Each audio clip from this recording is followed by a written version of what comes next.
Bonjour et bienvenue dans cette nouvelle vidéo dans laquelle je me suis planté dans l'enregistrement, j'ai eu un problème, il n'y a pas de ton. Donc là, vous reconnaissez la petite CNC que je voulais utiliser pour faire des cartes de prototypage électronique. Seulement, elle a des petits soucis. Hein. Il va falloir qu'on travaille à ça. L'un des premiers problèmes, c'est du jeu qu'il y a partout. Sur l'axe X, Y et Z, il y a du jeu partout. Un autre problème, c'est la rigidité. Donc va falloir que je construise aussi des pièces en acier pour remplacer ce qui est en plastoc et qui tient pas. Alors déjà, la première chose qu'on va faire, c'est s'occuper du jeu, parce que ça c'est facile. Euh, enfin non, c'est le plus chiant à s'occuper ça. Donc on va s'en occuper. Et pour ça, il faut que je mesure le jeu, et pour ça, je vais utiliser une pinule. Alors, c'est une pinule d'une taille un peu particulière. J'ai eu beaucoup de mal à trouver une pinule qui puisse rentrer dans cette machine particulière. Et si vous voulez les références et où je l'ai acheté, je vous mettrai ça dans la description de la vidéo. Donc là, on va installer la pince pour maintenir la pinule dans le mandrin. Bien entendu, je prends mon temps pour trouver la bonne pince. Ce qu'on appelle alors, ou des pinces ou des colliers ER11. Et on a diverses tailles. Moi, dans mon atelier, j'utilise des pinces ER32. Mais je pourrais utiliser des pinces ER40. Alors, pour l'installer, il y a une petite bague qui est légèrement excentrée à l'intérieur. Et du coup, on penche la pince du côté où c'est excentré pour faire rentrer l'encoche, parce comme vous le voyez, il y a une petite encoche. On la penche pour faire rentrer l'encoche là où c'est excentré. Ensuite, on appuie et on bascule la pince et ça clique. Alors, pour les sortir sur les ER11, c'est une horreur. Vraiment, c'est une horreur. Vous me voyez forcer, j'ai du mal. Quand je voudrais les changer, je verrai ça.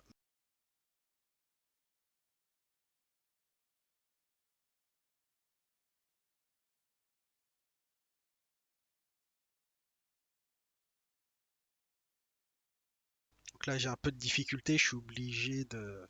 La tête sur l'axe Z est remontée au maximum et je suis obligé d'aligner l'axe euh, pour faire avec une rainure pour faire rentrer la pinule. Bon, maintenant, j'ai un petit souci parce que la pinule, elle est en acier traité. Hein. Donc c'est très très dur. J'aurais pu utiliser la table pour faire mes mesures de jeu, sauf que je vais endommager la table si je fais ça parce que c'est de l'acier trempé sur de l'aluminium. L'aluminium, c'est pas de la pâte à modeler. Enfin, dans les aciers, c'est pas de la pâte à modeler, mais on n'est pas loin de la pâte à modeler quand même. Hein. Bah, il va me falloir tout un système de fixation. Donc là, j'essaye de vous montrer que j'ai essayé de le faire sur l'axe Y. J'ai endommagé la table, tout simplement. J'ai commencé à bouffer la table en faisant tourner. Voilà. Il va falloir que je prenne un morceau de quelque chose, un petit bout d'acier, et il faut que je puisse le maintenir sur la table. Donc il va me falloir un système de bridage. Bon, on est parti pour faire un jeu de minimum 4. Ça s'appelle c'est pas des ténons, c'est pas des mortaises, ce sont j'ai perdu le mot, c'est pas grave. C'est pas des talons. Merde, c'est quoi? Donc il faut que je puisse mettre des machins qui rentrent à travers les fentes ici. Et puis système de vis et brides. Donc les brides, ça va être relativement simple. Hein. Ensuite, on verra comment on peut diminuer le jeu au niveau des différents axes. Donc sur celui-là, le Y, le Z et le X. Il y a déjà une petite modification qu'on pourra faire dans un premier temps qui est très facile et très rapide et qui va pouvoir permettre de gagner beaucoup beaucoup au niveau du jeu. Et si c'est suffisant, bah, je m'en contenterai en fait. Si j'arrive à descendre à 0,1 mm de jeu, je m'en contenterai. Mais il faut d'abord que j'ai le jeu originel de la machine brute et ensuite on fera des modifications. Bon, alors maintenant ce qu'on va faire, c'est qu'on va prendre les dimensions au niveau de la table pour pouvoir avoir les tasseaux. Voilà, j'ai retrouvé le mot. Ici, on va fabriquer des tasseaux qui vont aller là-dedans. Et puis, on va fabriquer des petites brides toutes simples. Et comme ça, on fixera un petit bout d'acier sur la table et on viendra palper avec notre petit truc là. Vous trouverez la référence et l'endroit où j'ai acheté cette pinule. J'en ai trouvé de cette taille-là qu'à un seul endroit. Vous le trouverez dans la description. Bon, alors j'ai pris le pied à coulisses. On va commencer à prendre les mesures, donc vous n'allez pas me voir correctement faire. Il me faut aussi... ah oui, je vous présente aussi mon brut d'aluminium qui va servir pour faire... enfin, ma chute d'aluminium qui va servir à faire les pièces. Et puis, on va prendre un petit calepin pour prendre des notes. Alors, un tasseau, ça se présente comment? Ça se présente... Alors, je vais vous le faire en perspective ici.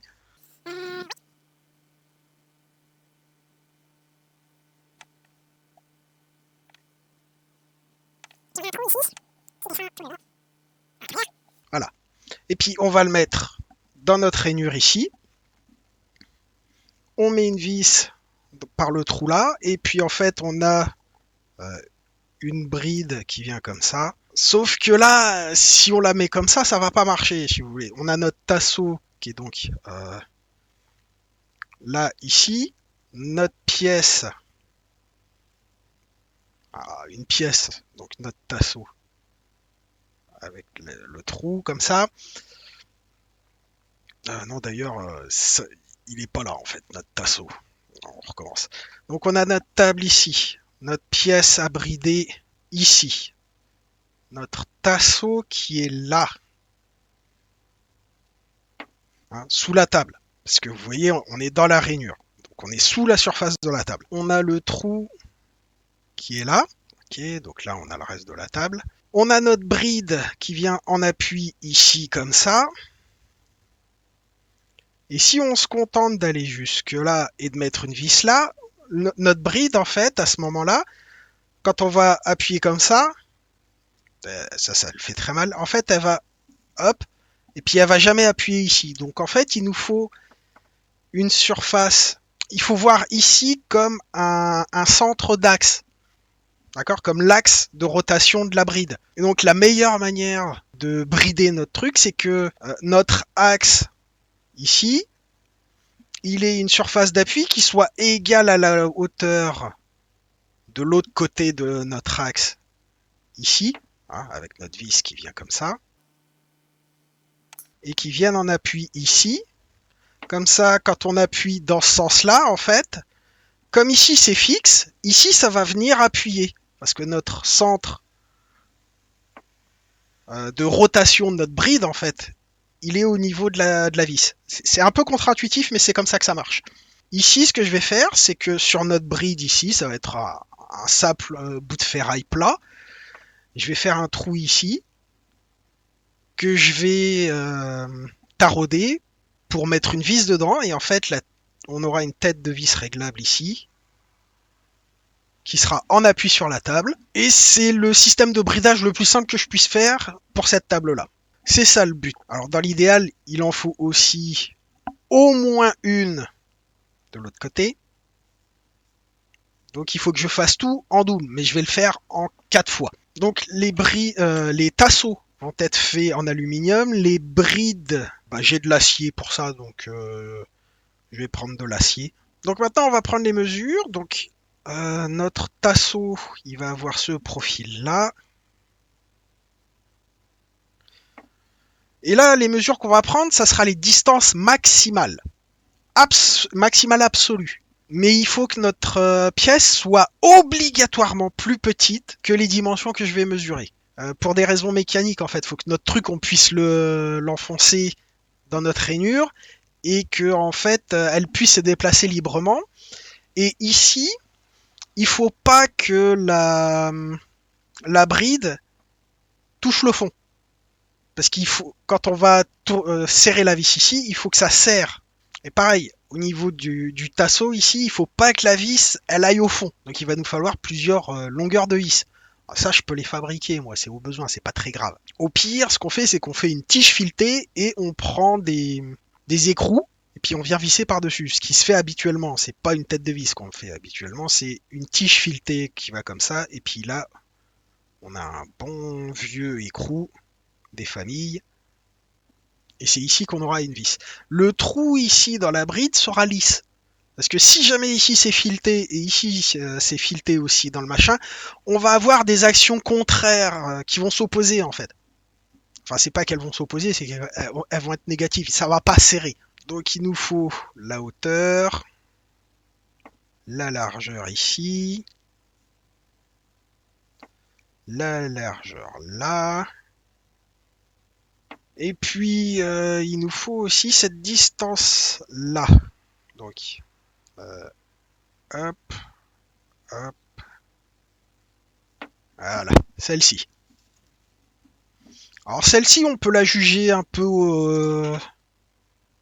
Non, on peut pas vraiment la juger au nez. Parce que il faut que ça soit dépendant. Parce que notre profil de rainure, il est tout bizarre là sur le côté. Donc on a.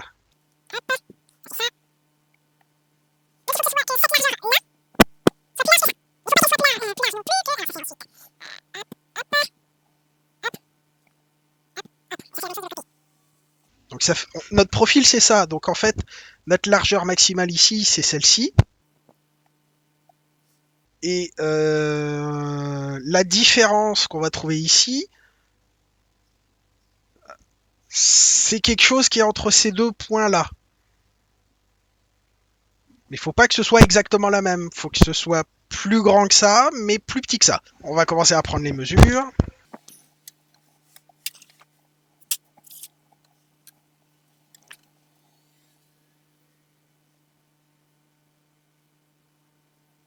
Alors un truc, quand vous utilisez les becs ici, vous les déployez, vous les nettoyez à la main pour être sûr qu'il n'y ait pas de saloperies qui vont gêner la lecture. Enfin la prise de mesure.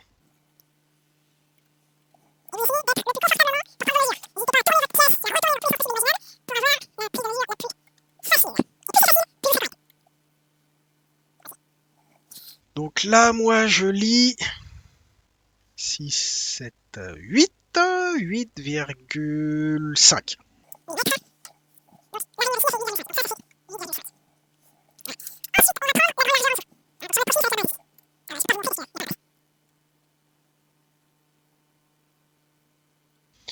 Je trouve 14,72.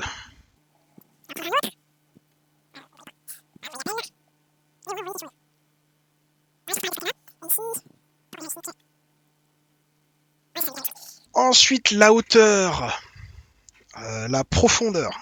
Oh, je peux pas la mesurer correctement. Ah, je vais chercher un autre outil de mesure. Donc, comme vous pouvez le voir, c'est un peu compliqué de prendre la mesure là-dedans. Et pour vous, enfin moi je pourrais la prendre comme ça, mais vous, vous verrez rien. Donc je vous présente mon second outil de mesure, les cales de précision. Voilà. Et comme vous le voyez, il y en a qui sont encore emballés dans leur papier protecteur. Comment ça marche? Bah, c'est simple. On prend la cale de 8. Il y a un joli 8 qui est marqué dessus. Et puis on regarde si ça passe. Ça ne passe pas. Donc, ça fait moins de 8. On va prendre la cale de 7. Donc la cale de 7. ça rentre, mais comme vous le voyez, il y a du jeu. Hein. Donc, c'est un peu plus grand que 7. Du coup, on va prendre la cale de 6, que l'on va sortir de son papier protecteur plein de gras.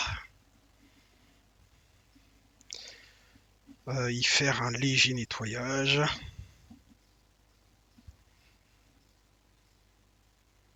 Ok. Et donc, l'épaisseur, c'est une cale d'épaisseur, donc c'est sur la... Hop, le 6. Et on avait dit un peu plus de 7, donc on va prendre celle de 1,5 pour faire 7,5. 7 mm et demi. Donc on les prend, on les... Hop. Et quand c'est bien fait, en fait, les deux cales collent. Juste par l'effet ventouse qu'il n'y a plus d'air. Alors celles-là le font pas très bien parce que c'est pas des cales de grande précision et de grande qualité. 7,5, ça ne rentre pas, donc il faut plus petit. On va descendre à 7,3.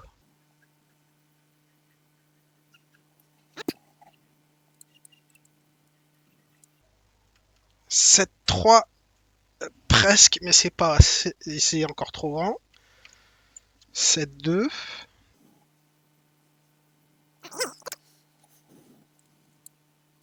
7,2. C'est encore un poil trop gros. On commence à s'en rapprocher. On va sortir la cale de 1,1.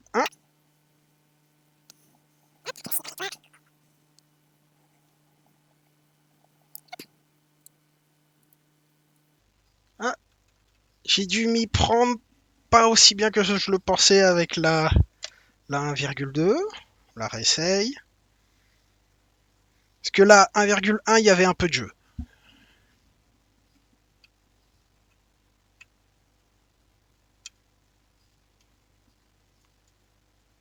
Ah non, non. Bah, ça doit être entre les deux. Entre les deux. Donc, on va descendre. Donc, on va essayer de faire 7,15. Donc, il faut la 1,1, 1,05. Et on va prendre la cale de 5 après. Alors pourquoi je descends jusqu'à 2 chiffres après la virgule? Juste pour m'amuser et pour faire la démonstration.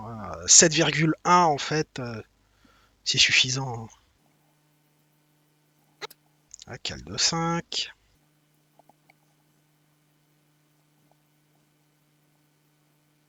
Et voilà, là j'ai 3 cales. Donc là nous avons une épaisseur d'à peu près 7,15. Ouais, c'est un poil trop. Donc là 1,1 elle est bonne. On va descendre à 1,03.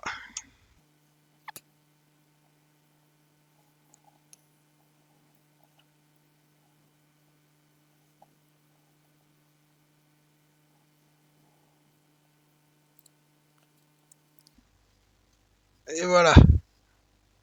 Ah, c'est compliqué là. Donc on est à 1,03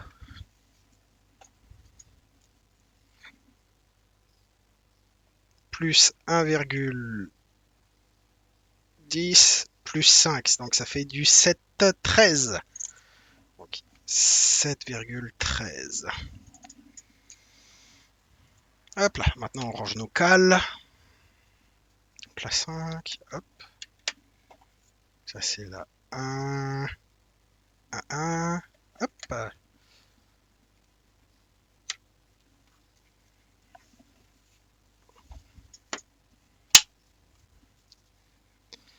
Je vais les garder. Je vais peut-être en avoir... Non, après j'ai des maths. Mais il me reste la dernière mesure.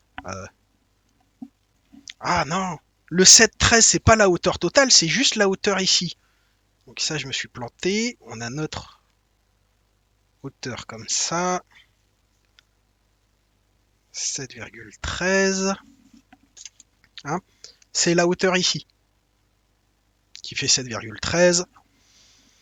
Et maintenant, la hauteur totale, bah, il faut que j'utilise un autre outil. Même si je pourrais réutiliser les cales ou le pied à coulisses, et je vais vous en présenter un autre qui est très très utile et qui coûte beaucoup plus cher que le pied à coulisses. Je ne sais pas pourquoi, parce que c'est presque un pied à coulisses. Hein. Ça s'appelle une jauge de profondeur. Ça sert à mesurer la profondeur des trous, tout simplement. Ça se présente comme ça. Donc c'est presque un pied à coulisses, c'est juste que la tête du pied à coulisses, elle est différente. Alors celui-là, il est pas de bonne qualité. Quand j'aurai les moyens, j'en changerai pour un Mitutoyo Toyo. Parce que il est pas terrible, terrible. Hein. Alors, hop, comment ça s'utilise? Bah, comme pour la lecture, c'est comme le pied à coulisses, c'est pareil. Sauf que on le met dans le trou, on appuie là-dessus pour que, hop, et puis après on lit la mesure, tout simplement. Et donc là, bah, vous n'arriverez pas à lire parce que c'est trop flou et pas assez bien éclairé. Donc on est à 11,6 entre 6 et 7, 64, 68 en fait. 66, 66. Donc 11,66 on avait dit. Ici c'est 11,66. Voilà. Donc là on a toutes les dimensions. Après pour la longueur comme ça, on avait dit pas la souris. Ouais, du 15 mm de long comme ça me paraît. On peut monter un petit peu plus. Ouais, 18 mm de long. 18 mm de long, c'est pas mal. Après, c'est plus ou moins 1 mm, on n'est pas. Donc on va mettre 18 de longueur. 18 mm longueur. Ok. Donc maintenant, on a notre brut. Donc il m'en faut 4. Donc 4 fois 18. Alors 18 fois 4. 4 fois 8. 32. Ça fait 72 mm de long minimum. Plus 1 mm par pièce. Donc plus 4. Pour compter pour pour la largeur de lame, pour la découpe. Et puis on va ajouter 1 mm de marge d'erreur. Donc plus encore 4, ça nous fait 80 mm de matière. Est-ce que mon petit morceau ici fait 80 mm de long? Oh oui, oh oui. Donc je vais pouvoir les faire tous dans la longueur. C'est magnifique.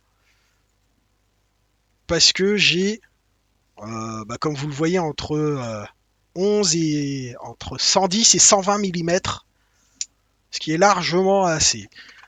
Ah, du coup, le but, ça va être de prendre, je vais prendre tout le brut en entier, hein.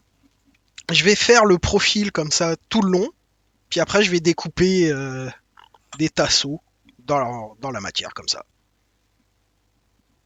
Alors, est-ce qu'en hauteur on a 11,6 mm et est-ce qu'en la plus petite largeur ici, donc est-ce que cette épaisseur là fait 11,6 minimum? On est supérieur à 20 mm. Et la largeur fait... Alors, au bout ici, on est à plus de 35. Et l'autre bout, plus de 35 aussi. Donc on est bien. Hein, vu que la largeur max, ça sera du 14. Donc la première opération qu'on va faire, c'est de rendre géométriquement ce truc-là correct. Hein, c'est-à-dire qu'on va faire un parallélisme ou un cubage.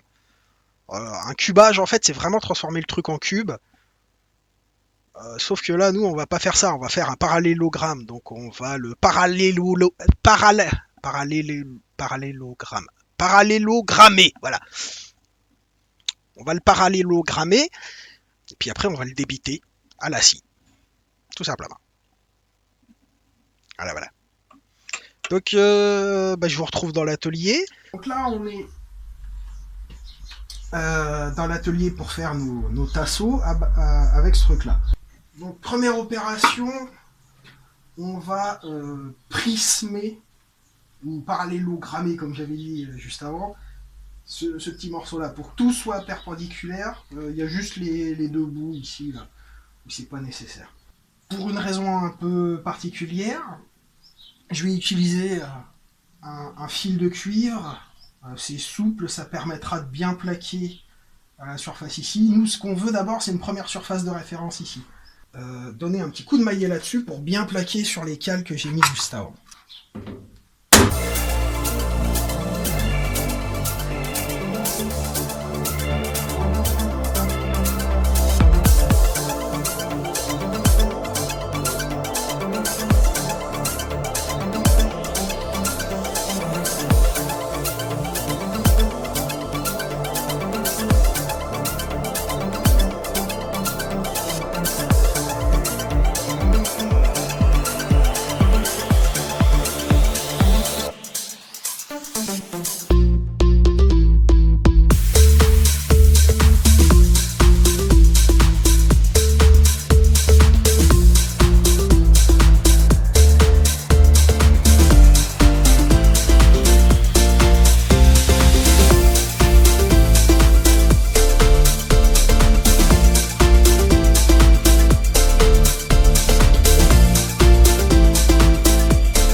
Enter mode.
Alors, nous voilà directement de retour dans l'atelier électronique avec les tasseaux découpés. Bah oui, j'avais plus de carte SD, puis je m'en suis pas rendu compte. Pareil pour les perçages. La carte SD, enfin l'enregistrement, je l'avais arrêté, j'ai oublié de le reprendre. Donc vous voyez juste ce qu'on appelle les pointages. C'est un forêt avec juste une pointe qui sert à faire des pré-perçages. Mais il n'y a pas de trou, c'est juste un creux pour bien guider le forêt, parce que ce sont des petits forêts, même si c'est dans de l'aluminium, ce sont des forêts à métaux, c'est du 3,3 mm, c'est très souple hein, à cette épaisseur-là, donc ça se barre un peu dans tous les sens quand on appuie sur une surface plane, enfin ça se balade, donc on fait un pré-perçage, et puis après on perce. Vous m'avez vu tarauder, mais pas découpé non plus. Plus de carte SD pour le découpage. Donc voilà. Il y a 7 tasseaux qui vont être associés avec 7 écrous, 7 rondelles, 7 brides, et ça fera un système de bridage complet. Moi, j'ai pas besoin de 7 brides, donc il y en a 3 dont je vais m'en séparer. Et puis je vais vous laisser les 3 plus belles. Donc s'il y en a que ça intéresse, vous me le dites et puis on s'arrange sur un prix. Et si ça intéresse suffisamment de monde, je peux commander de la matière et commencer à fabriquer ça le week-end. Et ouvrir une petite boutique pour les brides comme ça. S'il n'y a pas assez de personnes, j'ouvrirai pas de boutique. Je vous les fais au coup par coup. Et puis on s'arrange. Les brides, vous les verrez pas dans cette vidéo là parce que là la vidéo est suffisamment longue. Donc je vous retrouve dans la prochaine vidéo pour les brides. J'espère que la vidéo vous a plu. À une prochaine. À bientôt. Bye bye.